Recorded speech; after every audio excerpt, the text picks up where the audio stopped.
안녕하세요. 오늘도 사연 살롱을 찾아주셔서 감사합니다. 저는 딸 둘을 둔 50대 후반의 여성이에요. 얼마 전 제 큰딸이 결혼을 해서 사위를 봤답니다. 제가 큰애를 빨리 낳아서 큰 사위를 좀 일찍 본 편이긴 해요. 제가 첫 결혼을 못 모르고 해서 너무 고생을 했던 세월이 있었기 때문에 처음에 사위감과 사돈댁을 얼마나 경계했는지 지금 생각하면 좀 미안할 정도예요. 저는 평범한 집안에서 첫째로 태어났어요. 제 밑으로는 남동생이 있고요. 부모님은 성실히 자기 맡은 일 하며 사는 분들이었고 저희도 부모님을 보며 그렇게 자랐죠. 남을 의심할 줄도 모르고 속일 줄도 모르는 그런 분위기였답니다. 저는 장녀였기 때문에 은연중에 뭐든 잘해야 된다는 마음이 있었어요. 그래서 공부도 열심히 하고 예체능도 열심히 하고 친구들도 많이 사귀며 하루하루 충실히 보내려고 애를 썼죠. 어렸지만 누나다워야 한다는 그런 마음가짐이 있었던 것 같아요. 덕분에 남들에게 내놓아도 부끄럽지 않은 이름의 대학도 들어갔어요. 대학 생활도 무난하게 잘한 편이었어요. 사고를 일으키지도 않았고 학점을 잘못 받는 일도 없었고요. 제 인생은 회사에 들어갈 때까지 정말 무난하게 흘러갔어요. 가끔은 좀 따분하다는 생각도 들었지만 다들 이렇게 살겠거니 했어요. 친구들 중에는 대학을 졸업하고 회사를 다니는 대신 집에서 신부 수업을 하는 애들도 몇 있었어요. 제 생일이 빨라서 학교를 1년 일찍 들어갔기 때문에 친구들보다 한 살 어렸어요. 동창 친구들은 만나면 항상 결혼 얘기, 남자 얘기를 하느라 정신이 없는데 저는 할 말이 없어서 듣기만 했었죠. 유진이 넌 아직도 남자친구 없어? 회사에 괜찮은 사람 없나? 난 들어간 지 얼마 되지도 않았잖아. 누가 누군지 아직 잘 몰라. 너 우리보다 한 살 어리다고 넋 놓고 있으면 시간 훅 간다. 주변에 좋은 사람 누가 있나 얼른 찾아봐. 야, 그러지 말고 내가 소개시켜 줄게. 그렇게 일부러 만나는 건 나 별론데. 얘가 아주 배부른 소리 하네. 만남이 별거야? 인연이 어디에 있을 줄 안다고. 그러지 말고 한번 만나봐. 내 남자친구 골프 모임에서 몇 번 봤는데 가정의학과 의사에 매너도 좋고 호감형이야. 남자라고는 대학교 1학년 때 몇 달 잠깐 사귀어 본 게 다인 저는 친구가 떠미는 만남에 마지못해 나가서 굉장히 긴장했어요. 심유진 씨 듣던 것보다 더 조용하고 차분하시네요. 제가 이런 자리가 처음이라 낯설어서 그런 것 같아요. 아, 저는 칭찬으로 드린 말씀이에요. 그냥 같이 앉아만 있는데도 마음이 편해지는데요. 저랑 있는 게 불편하신 건 아니죠? 그런 건 아니에요. 혹시 그렇게 느껴지셨으면 죄송해요. 유진 씨는 제가 만났던 여자들하고 많이 달라요. 순수한 것 같아서 참 좋네요. 라며 제게 굉장히 호감을 표시했어요. 저도 그 사람이 마음을 편하게 해주는 말들이며 박학다식한 게 마음에 들었고요. 저희 이렇게 한번 만나고 끝내기는 좀 섭섭한데 다음에 한 번 더 볼까요? 주말에 시간 어때요? 네, 괜찮아요. 그때는 어디서 볼까요?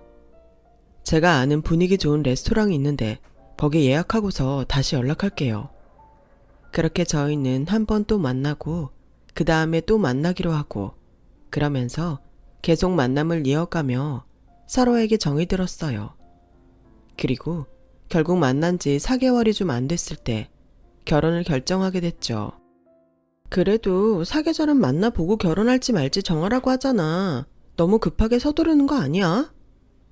나도 너무 빨리 결정한다는 마음이 있어서 좀 불안하긴 한데 그 사람이 어차피 계속 만날 거면 그냥 결혼하는 게 더 낫지 않겠냐고 하더라고. 나도 그 말이 맞는 것 같아서 뭐 이왕 결혼할 거 빨리 하지 뭐. 소개시켜준 친구가 걱정하는 걸 염려 말라며 안심시켰어요. 저희 부모님은 남자가 인사하러 오자 정말 마음을 다해서 맞아주셨어요.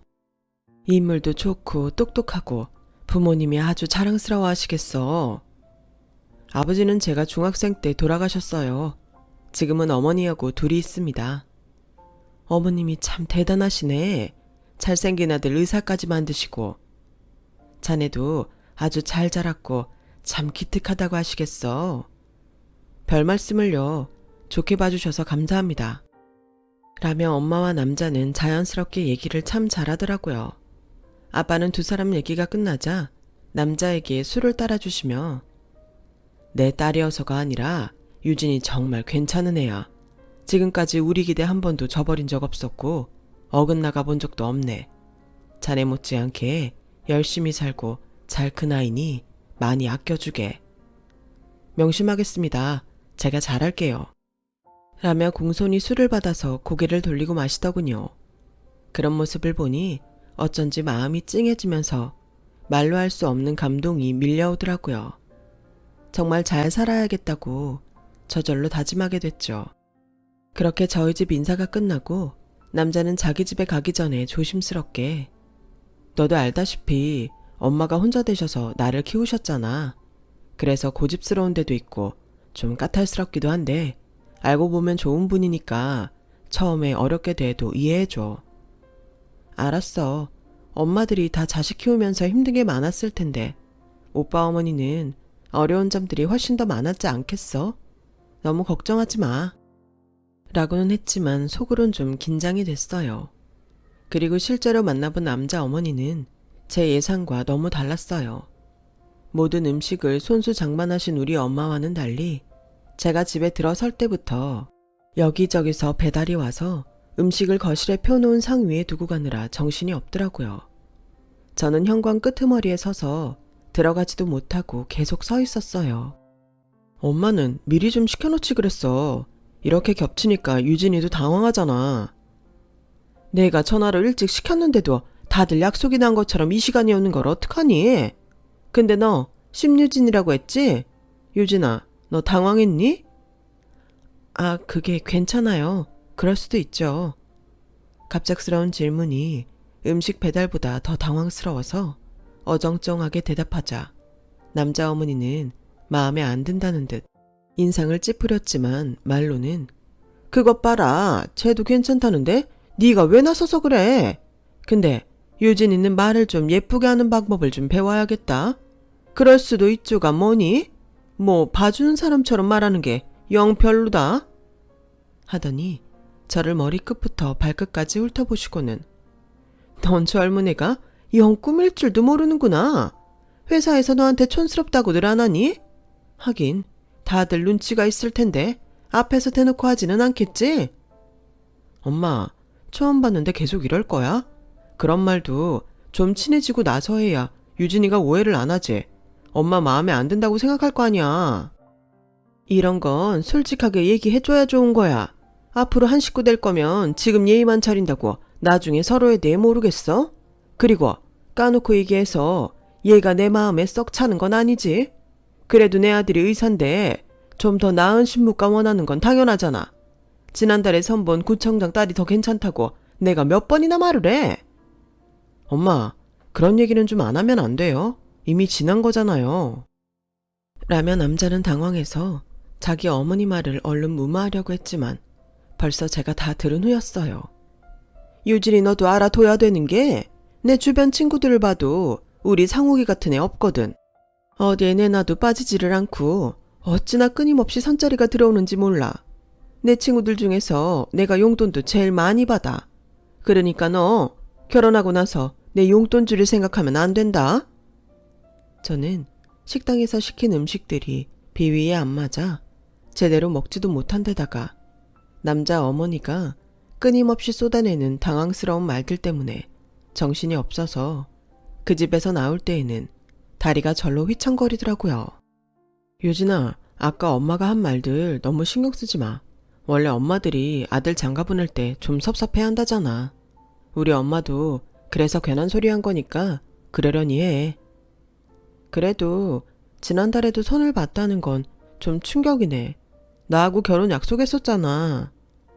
소개해주신 분이 안 만나면 자기가 곤란하다고 하도 성하여서 어쩔 수 없이 나갔던 거야. 그런 건 좀 이해해줘야지.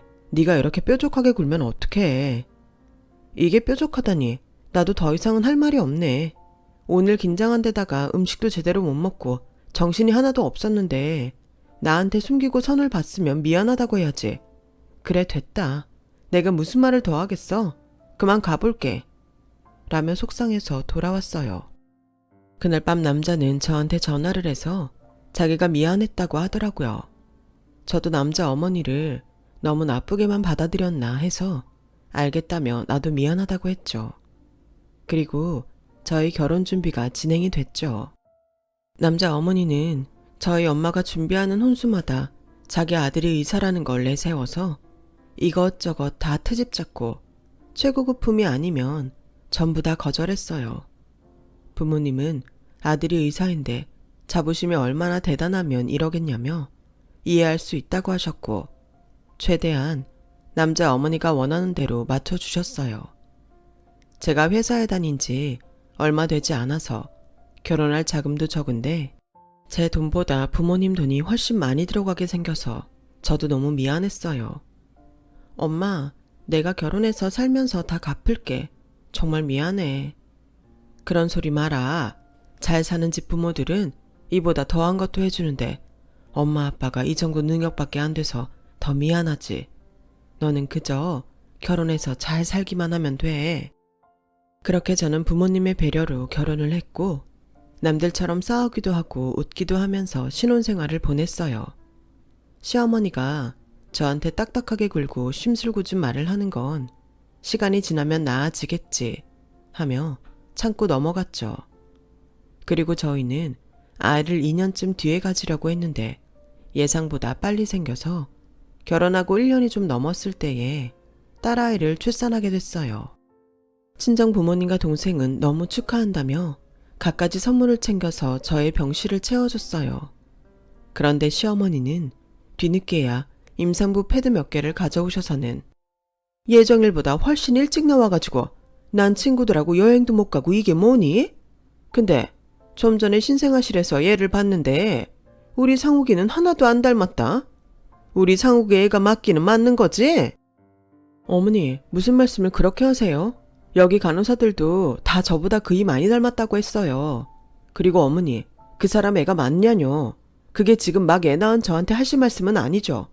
제가 그이 말고 누구 만나본 적도 없는데 어떻게 그런 말씀을 하실 수 있어요?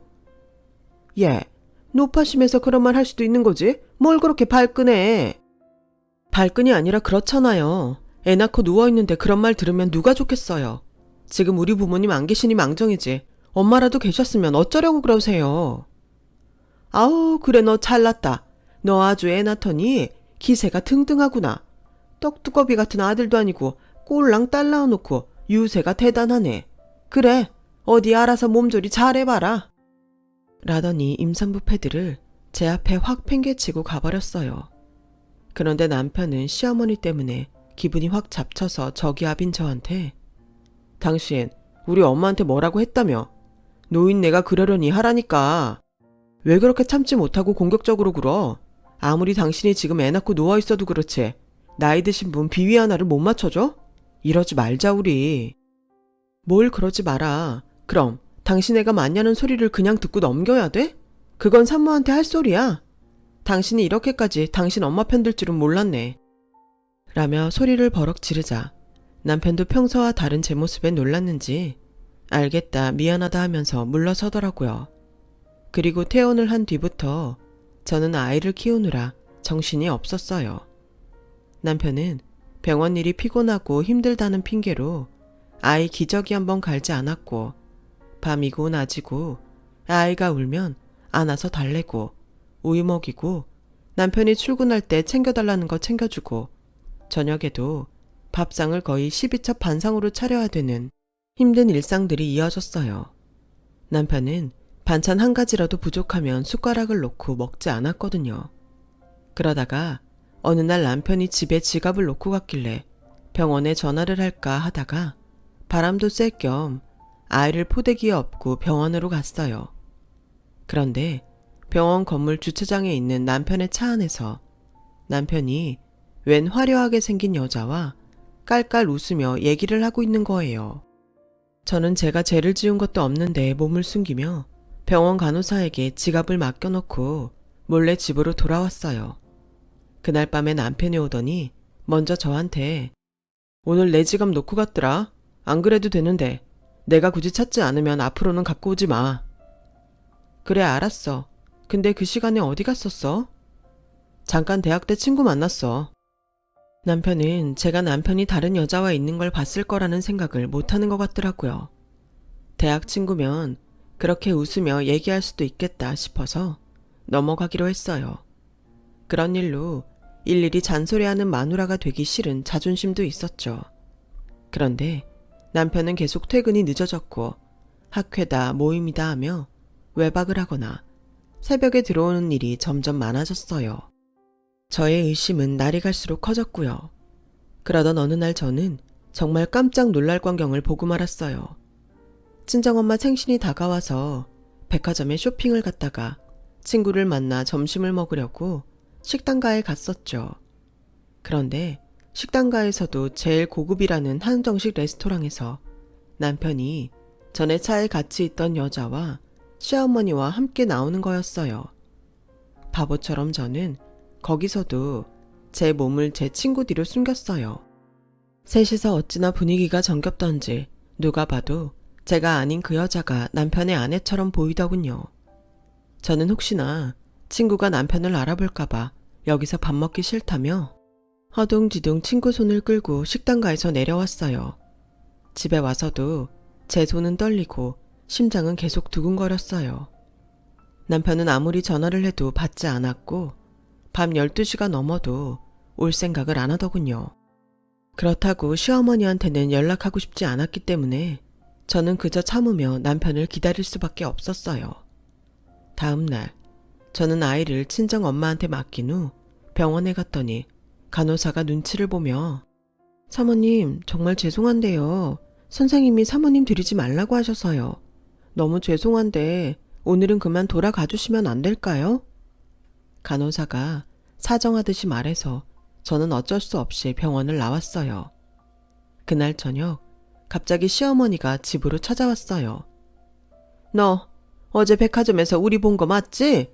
나도 너 보고 긴가민가 했는데 네가 병원에 찾아갔다는 말 듣고 네가 맞구나 했다. 이렇게 된 거 내가 솔직히 얘기할게. 상욱이 얼마 전부터 다른 여자 만나. 대기업 이사 딸이고 너하고는 비교도 안 되게 세련되고 고급스러워. 피아노 전공을 해서 우리 아들 어깨에 힘도 들어가게 해줄 수 있고 너는 그런 게 없잖아. 너도 알잖아. 우리랑 네가 급이 다른 거. 이 결혼은 둘이 잠깐 정신을 놓아서 사고 쳤다고 생각하고 정리해라. 사고라뇨? 정리라뇨? 어떻게 그런 말씀을 하세요? 어머니가 결혼할 때 저희 집에 혼수 얼마나 요구하셨는데 그게 사고예요? 진짜 못 사는 티 낸다고? 이런 식으로 혼수 가지고 꼬투리 잡을 줄 알았어. 야, 다 돌려줄 테니까 제발 좀 다 갖고 나가줄래? 내가 이렇게 부탁할게. 라더니 며칠 후 정말 제가 집을 비운 사이에 제 물건을 싹 다 정리해서 친정으로 보냈더라고요. 집은 열쇠까지 전부 바꿔서 저는 들어갈 수도 없었어요. 저는 정식으로 이혼 소송을 하겠다고 했고 양육비를 주지 않으면 그 여자를 만나서 전부 사실대로 말하겠다고 했어요. 그러자 남자는 겨우 합의를 해주고 돈을 찔끔찔끔 보내더니 그마저도 몇 달 후부터는 제대로 보내지 않고 연락도 전혀 되지 않았어요. 한동안 아무 일도 하지 못하고 있던 저는 딸아이를 보며 정신을 바짝 차렸어요. 부모님도 무조건 제 편이라며 뭐든 원하는 걸 하라고 하셨죠. 저는 대학 때 친구가 자기랑 카페를 해보자는 말에 그러기로 했어요. 원래 샐러드나 빵을 좋아하고 관심이 많았던 저는 식사 대용으로 될 수 있는 음식들을 하고 싶다는 친구 말에 관심이 갔거든요. 당시에는 지금처럼 브런치가 아주 대중적이지는 않았어요. 미국에 몇 년 갔다 온 친구는 유학 갔다 온 사람들이 주로 모이는 동네에 가게를 낼 준비를 하고 있었죠. 저희는 브런치와 베이글처럼 유학생들이 좋아할 만한 것과 한국인들 입맛에 맞는 샐러드를 개발해서 내놓았고 반응은 정말 폭발적이었어요. 저희 가게는 줄 서며 기다리는 사람들이 갈수록 늘어갔고 2년도 안 돼서 옆 가게까지 얻어 하나로 터서 자리를 늘렸어요. 그래도 손님은 계속 늘어만 갔고 저와 친구는 신메뉴를 개발하기 위해서 해외에 나가서 여러 가지 브런치와 샐러드를 먹어보고 연구했어요. 가게를 확정하고 3년 후에 친구는 저에게 2호점을 맡아보라고 하더군요.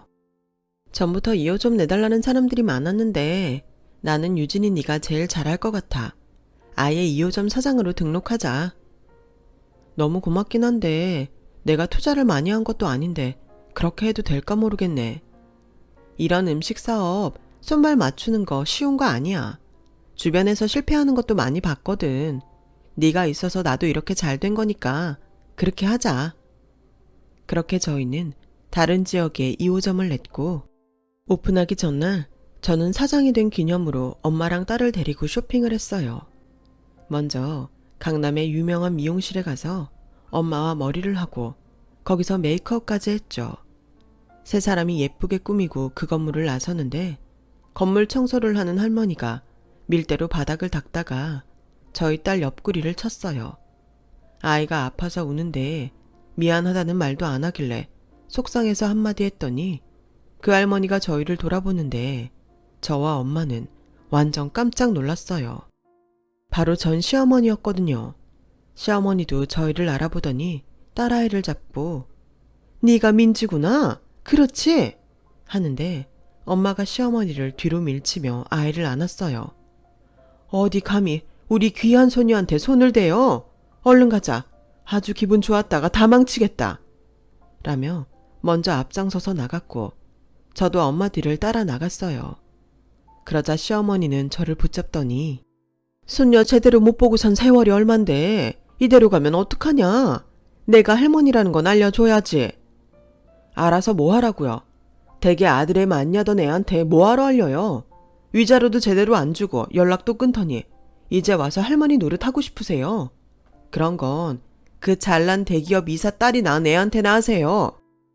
그냥 그거 다 거짓말이었어.